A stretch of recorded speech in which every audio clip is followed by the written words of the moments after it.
Assistant Professor in RPIIT Technical and Medical Campus, Bastada, Kannada.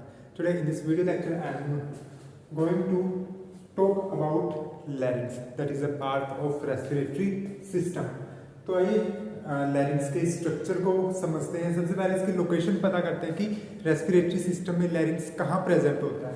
तो this is the diagram of respiratory system. आप यहाँ पे देख सकते हो कि it's first part is nose, after nose it is continue with pharynx. Pharynx के बाद जो थर्ड पार्ट आता है दैट इज लैरिंक्स। तो इस लैरिंक्स को हमने जूम इन किया है और इसका जूम इन डायग्राम को आप यहाँ पे देख सकते हैं। तो सबसे पहले इसके डायग्राम को समझते हैं। डायग्राम में आप क्या क्या देख सकते हो। फर्स्टली यहाँ पे ये जो व्हाइट कलर से शो हो रहा है, यहाँ पे एक बोन प्रेजेंट होती है लैरिंक्स के पास, जिसे हम कहते हैं hyoid bone. This is a hyoid bone. Hyoid bone एक सिंगल ऐसी बोन प्रेजेंट होती है हमारी बॉडी में जो किसी भी अनदर बोन के साथ जॉइंट नहीं फॉर्म करती। एक सिंगल बोन होती है, किसी भी अनदर बोन के साथ कनेक्ट नहीं होती। नेक्स्ट इज यहाँ पे आप कुछ कार्टिलेजेस को देखोगे, जैसा कि this is red colour portion is epiglottis cartilage. Next is there is a thyroid cartilage is present here. This blue one part is thyroid cartilage. And the third most important cartilage is cricoid cartilage. This blue colored part is cricoid cartilage. और cartilages के अलावा यहाँ पे thyroid membrane present है, जो कि connect करती है हायोइड बोन को थायराइड कार्टिलेज के साथ। और इसके अलावा यहाँ पे कुछ मसल्स प्रेजेंट होती है, जो आप रेड कलर का एक पोर्शन देख रहे हो, इन्हें हम क्रिकोथायरॉइड मसल्स कहते हैं। So this is the diagram of larynx. तो आइए अब हम कुछ बेसिक टर्म्स की बात करते हैं लैरिंक्स की। तो सबसे पहले तो हम इसके अनदर नेम की बात करते हैं, जैसे कि फेरिंक्स को हम थ्रोट कहते हैं, नोज को नेजल कैविटी के नाम से भी जानते हैं। तो ऐसे ही जो लैरिंक्स है, लैरिंक्स का अनदर नेम है वॉइस बॉक्स। एक ऐसा बॉक्स जहां से वॉइस प्रोड्यूस होती हो।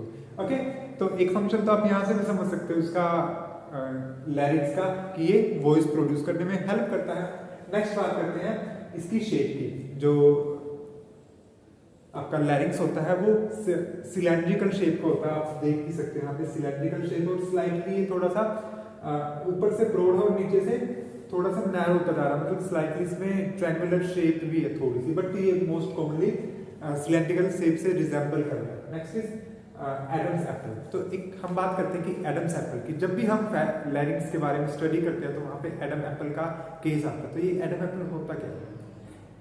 तो जैसा कि आप नेक में देख सकते हो, जो थायराइड कार्टिलेज होता है, थायराइड कार्टिलेज की वजह से जो हमारी नेक पोर्शन होता है, यहाँ पे एक उभरा हुआ पोर्शन होता है जो यहाँ पे प्रेजेंट होता है, उसे हम बोलते हैं एडम्स एप्पल। एक ट्रायंगुलर शेप का पोर्शन होता है जो कि फॉर्म होता है थायराइड कार्टिलेज की वजह से। उसके बाद बात करते हैं लैरिंक्स की। इसकी लोकेशन क्या है, ये प्रेजेंट कहाँ होता है, और ये ज्वाइन करता है फेरिंक्स को विद ट्रैकिया। क्या एक कनेक्शन बिल्डअप करता है इन बिटवीन फेरिंक्स, जो कि ट्रैकिया से ऊपर की तरफ प्रेजेंट होता है, एंड विद ट्रैकिया जो कि लैरिंक्स के बिलो साइड में और लैरिंक्स के इंफीरियरली प्रेजेंट होता है। नेक्स्ट इज कार्टिलेजेस की बात करें तो जो लैरिंक्स होता है, लैरिंक्स में मेनली 9 कार्टिलेजेस प्रेजेंट होते हैं, और उन 9 कार्टिलेजेस में से 3 कार्टिलेज ऐसे हैं जो सिंगल फॉर्म में प्रेजेंट होते हैं, और 3 कार्टिलेजेस पेयर्ड फॉर्म में प्रेजेंट होते हैं। तो क्या हुआ, 3 सिंगल कार्टिलेज है और 3 पेयर्ड कार्टिलेज है।